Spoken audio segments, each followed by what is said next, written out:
Good morning, good afternoon, or good evening. Whatever time it is that you're joining me for this video, thank you once again for clicking on the Penboy Roy Fountain Pen Review channel. The subject of today's video is going to be the Mont Blanc Meisterstuck Le Grand 146 Fountain Pen.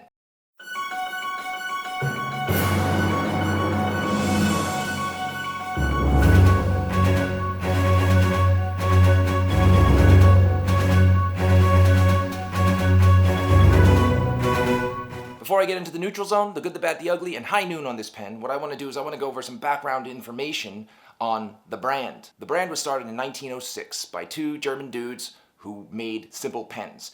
I don't know what that means when they say simple pens. I never heard of anybody suffering a brain aneurysm because they pick up a pen and it's so complex they don't know what to do with it, but I guess they were simple. A short time later, three other German dudes then took over the Mont Blanc company. In the year 1909, they released a fountain pen called the Rouge et Noir.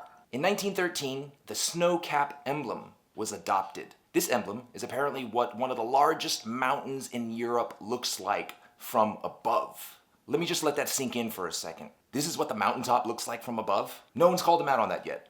Really? So in 1913, no one bothered to ask, how do you know that? How'd you get up there? No one ever stopped to say, hey dude, how do you know that that's what the top of the mountain looks like? Because we don't have Google just yet. We really didn't invent NASA yet, and two crazy dudes from North Carolina only just figured out how to fly in a contraption that looks a lot like an IKEA bookshelf with wheels flipped over on its side.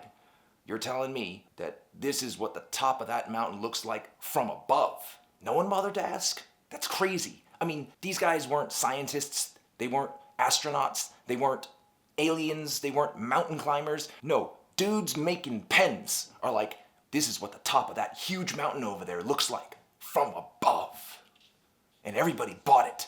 That was it. And the crazy thing is, no one stopped to consider that the top of that mountain is 4,810 meters high. You know how high that is? That's 3 miles straight up.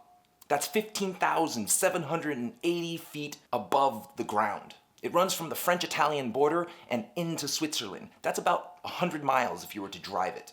So in order to see something from above so that it looks like a little star from the Super Mario Brothers, you have to be even higher than that. How'd they do it? How'd they get up there? How'd they see it? I mean, how gullible were people in 1913? Moving on to 1924, the Meisterstuck was introduced. In 2004, Mont Blanc tried to combat worldwide illiteracy by gathering up 149 famous people to write stuff down, and then they engraved the pens of the famous people with their names and sold them for lots of money. A very noble cause indeed, most likely bringing awareness of illiteracy to many people. I didn't realize that illiteracy among people who could afford to buy a Mont Blanc pen was so high. Maybe the concept of making the pens affordable so that younger people would have access to them wasn't really effective. Moving forward to 2014, Mont Blanc got Wolverine to be their spokesperson. And finally, what is it that the 146 means? Well, 1 stands for the line, the series, the Meisterstuck series. 4 stands for the filling mechanism, in this case it's a piston filler, and 6 is the number 6 sized nib that it has. Enough of the background information, moving on to the neutral zone, that which is neither good or bad, or can be good or bad depending on you. These pens here have a proprietary number 6 two-tone 14-karat gold nib. These are an extra fine. Based on my experience with both of these pens, I would say that the nibs are very comparable to each other, so there is somewhat consistency within the line. However, I have to say, the platinum trim pen here was very wet, while the gold trim pen was moderate. The platinum trim had a little bit of a softer nib, while the gold trim is more of a stiff nib. The nib and the feed are both proprietary and both made in-house. Now I have to say this. These pens, they are not TWSBIs. These pens are not for the tinkerers. The nib and feed can be removed using a grip and pulled straight out, and the nib unit can also be removed by unscrewing it. However, the feed is very fragile and it is very soft. I'm talking soft. Like if they made this feed out of fruit roll-ups, it would have been sturdier than what it is now. If you look at the top of the nib unit where the feed and the nib enter into the housing, you'll notice that there's 2 square holes on each side of the nib. What that's for is a nib removal tool. This is how the nib unit should be removed. Removing it by traditional means that you and I are all familiar with a rubber grip, grabbing the nib and feed and then turning it, can result in the feed fins being bent. The clip on these pens are tension fixed. They're a single piece with moderate tension. They're not problemsome when you're putting into your shirt pocket. They clip in, they're secure, and they come out with relative ease. But not enough ease that it'll just fall out if you bend over or invert yourself upside down somehow. On the rear part of the ring of the clip is the serial number of your pen engraved. The center band has 3 rings, 2 small rings and 1 bigger ring.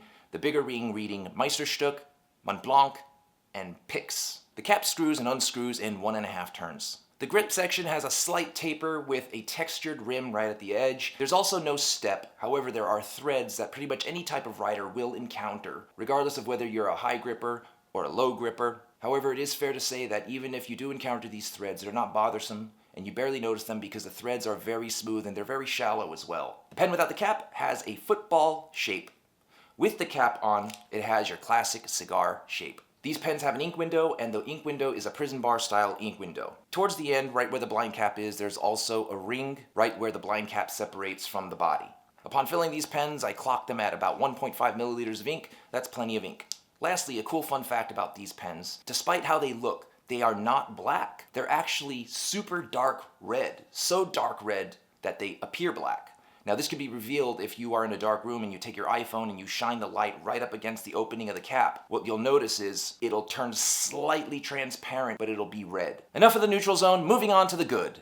Those elements about the pen that are good. Now let me start with the nib, as I usually like to do, because a pen is only as good as the nib writes. Both nibs are very well tuned and finely adjusted. There was no hard starts, there was no skipping, no baby's bottom, no issues whatsoever. They just worked right out of the box. They did their job well. Another element about the nib that I think is really particular and unique is that the edges of the tipping, they're shaved and filed to a straight edge. And what that does is it gives your handwriting a hint of line variation. It's not much, but it does add a quality to your writing that you wouldn't see in a rounded nib tipping. I find that the nibs on both of these pens are a very even balance of smooth and toothiness. The pens overall look very classy and clean. Now, another good aspect that isn't exactly about the pens, but has something to do with the pens, is both the in-store and online service. One of these pens was purchased online. When I received the package, I was very impressed. It was in a black shipping box. Now, this black shipping box, to anybody else, would just appear to be a black box. However, I know, and Mont Blanc knows, that I know that there's a Mont Blanc inside of that. Whoever it is that's making decisions at Mont Blanc is a cat lover. Why? Because the shredded paper that they use inside the box was very intentionally well packed. So much that I believe that the most finicky of all cats would be happy to use that as a litter box. What is also clear is that the shredded paper that Mont Blanc used was intentionally measured, shredded, and packed for the sole purpose of cushioning while giving meticulous detail to the presentation. Now I want to get into my in-store experience. My in-store experience was something else. Now I went into the store dressed as I always do. T-shirt, jeans, cap, just me. I was in the store for about 30 seconds to a minute before I was approached by one of the employees of the store. She was probably the most attractive, well-dressed, classy Spanish females I think I've ever seen not on television. Then I was taken to a desk where I was able to try out different pens, different nibs, different colors of ink, all while being served coffee and water. I genuinely felt like I was purchasing or shopping for a high-end car or an expensive piece of art at a gallery, more so than buying a pen. I have been to expensive hotels where the service was good, but not nearly as good as the service that I received at the Mont Blanc store. That's all I have for the good. Moving on to the bad. Let's talk coin. A whole lot of it.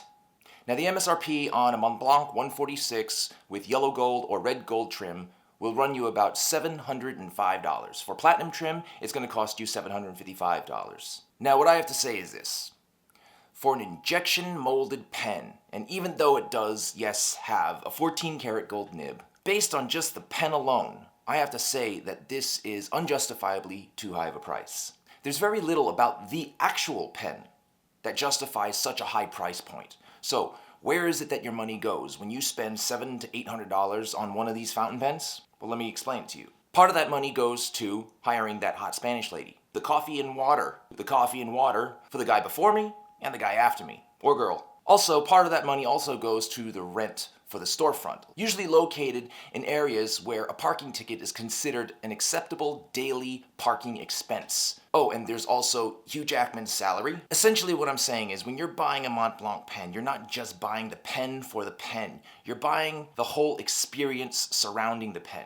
You're buying all of the things that Mont Blanc likes to create about the pen, even though it's not necessarily the actual pen. Another point of contention that I have to mention is, despite how expensive these pens are, they are only warranted for 2 years, not a lifetime. Now, this next point isn't really a criticism, nor is it really that bad, but you should know that the employees of Mont Blanc are exactly that. They are employees. They are not enthusiasts. They are, in fact, smart, well-mannered, professional, well-dressed, and they represent a brand of luxury with distinction. I don't even think the term, and I haven't used it yet, the word salesman is appropriate for them, because at no point was there any pressure put on me or any kind of feeling of a hard sell. And to further explain what I'm talking about, out of the 5 or 6 employees that I've spoken to throughout the research of this pen, none of them knew what the numbers 146 or 149 stood for. Additionally, when I was asking them about what number size nib was on X, Y, and Z pen, they always referred to fine, medium, bold, etc. They didn't understand or know what a number 6, number 5, number 10, number 9 nib was. Now this might seem like a judgment, it might seem like a criticism, but it is not. It is merely explaining the point that the employees are not enthusiasts. It was also clear that the employees of Mont Blanc were unfamiliar with other brands of fountain pens, such as Namiki, Visconti, Aurora, Montegrappa, Pelican. All I'm getting at is Mont Blanc's target demographic is not the enthusiast, and they know it, and they make no attempt to deceive or mislead anybody into thinking that they are the pen for the enthusiast. Their target demographic is the businessman. It's the doctor, it's the actor, it's the rich guy who has to look good at an event, a signing, a meeting. It's for the guy or girl who shows up in the fancy car, wearing the fancy suit or dress, with the fancy watch, fancy shades, and they need to complete the whole package, and they want a pen. It's for the guy or girl who, when they think the name Mont Blanc, they just automatically assume best and expensive. They are the Rolex and they are the Rolls Royce of fountain pens, and they absolutely know it because they intentionally marketed it so. Now when it comes to the actual pen, it is fair to say that it does its job well, but doing its job well as a fountain pen alone, as well as the materials used in making the fountain pen, does not justify the cost of $700 to $800. However, when you buy Mont Blanc, what you're buying is an item that is a symbol of social status, refinement, class, sophistication, luxury, and it screams, I'm someone, without you having to say it, because it says it for you. It also is a brand that has a tradition and history that you don't have to actually explain yourself, because pretty much everybody already knows. That is what accompanies the name Mont Blanc. That's all I got for the bad. Moving on to the ugly. Those elements about the pen that should not be, but are. Now with these pens, it seems that quality control is pretty spot on. There's not a lot to whine about. However, there is something that I do want to talk about, and it is a point of contention for me, and it's in the cap. Once the cap is closed and secure on the pen, there's a little bit of give between the threads, and it creates a squeaking sound coming from the threads rubbing against each other. It's noticeable, and to me it's bothersome. It's as if there's mice in my pen making baby mice. Another thing I want to point out, and this is also super minor, is the orientation of the snow cap as well as the lettering on the center band. It seems that there is no standard orientation for these things. On every pen it's different. As I said, these details are very minor, but the reason why I'm mentioning them, it elaborates on the point I'm trying to make. Although every detail was paid to every possible articulation of marketing and the experience and all the elements surrounding the Mont Blanc pen, the same cannot be said for every possible minor detail of the pen. These minor elements most likely are not going to be a deal breaker for the target demographic, but for a fountain pen enthusiast, it may be a little off-putting. That's all I have for the ugly. It's high noon, decision-making time. Should you or should you not pull the trigger on the Mont Blanc Meisterstuck 146 Legrand fountain pen? The answer to this question is actually more complex than one would initially think. They have established themselves as the crown jewel of pens, and they did so through smart marketing. So when it comes to making a decision on purchasing this pen, for the enthusiast, you have to ask yourself a question. Are you the enthusiast that has your Viscontis, that has your Montegrappas, that has your custom Edisons, that has your Nakayas, that has your Pelicans, and you don't have a Mont Blanc and you're looking for the next pen to get? Then yes, pull the trigger on this pen. I would also have to say, don't buy it online. As much as they put into the online experience, you're missing out on the concierge service that they offer by not going into a store. That stuff, the coffee, the water, the employee that comes up to you and treats you like you're royalty, the experience of sitting down and trying different pens, that's all part of the cost. You buy it online, easy, simple, it comes to your house, sure, but then you're paying for the experience but not getting it. Next question, are you a user who buys fountain pens for the sole purpose of the writing experience, experiencing the materials and craftsmanship that went into a pen, unique filling mechanisms, and don't particularly care about buying experience or the status symbol that it provides? Then holster up. No. Don't pull the trigger on this pen. Your money's better served in other brands of pens that offer comparable if not better writing experiences with materials that are more interesting and craftsmanship that represents a quality that is compensatory to the amount of money you're spending. For example, a Visconti Homo Sapien Maxi made of basaltic lava and a 23-karat palladium nib. If you're looking for something that has the same design and overall look, the Sailor 1911 Large, significantly less expensive than the Mont Blanc 149. Next question, are you an intermediate user or even a graduating newer user? You got your Conklins, you got your Monteverdes, you got your Twisbys, you got your Parker's Cross, and you're looking to enter the realm of the higher end, more expensive pen. You come up with the number $600, $700, $800. You're looking to buy a Grail pen, but you don't have your heart set on a Grail pen just yet. Then again, no. Holster up. Do not pull the trigger on this pen just yet. Finally, and this is actually funny, because the very person that I would say, yes, you must absolutely pull the trigger on this fountain pen, that is most likely not watching this video on the Mont Blanc 146, anybody else's video on the Mont Blanc 146, or fountain pen reviews altogether. That person would be the person that needs a fountain pen because they need to go to a signing. It's because they have the expensive car, the fancy suit, the fancy watch, the cool shades, and they need to complete the package. They're not concerned about writing experience. They're not concerned about materials that go into fountain pens. All they're concerned about is what completes the package. What is the extension of that concept of elegance, sophistication, luxury, and status symbol? What immediately will come to mind for them is the name that is so widely associated with those elements, and that is Mont Blanc. To that person, pull the trigger. That was my review for the Mont Blanc Meisterstuck 146. I hope you found this helpful. Don't forget about the Penboy Roy Fountain Pen Review Channel discount code. The way it works is you email me, I will email you back a code. What you do with that code is you call up Goldspot Pens on the telephone.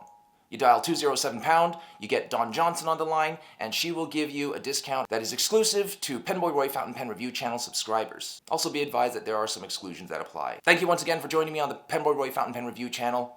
Be well, be safe. What's this D on the top of the feed for?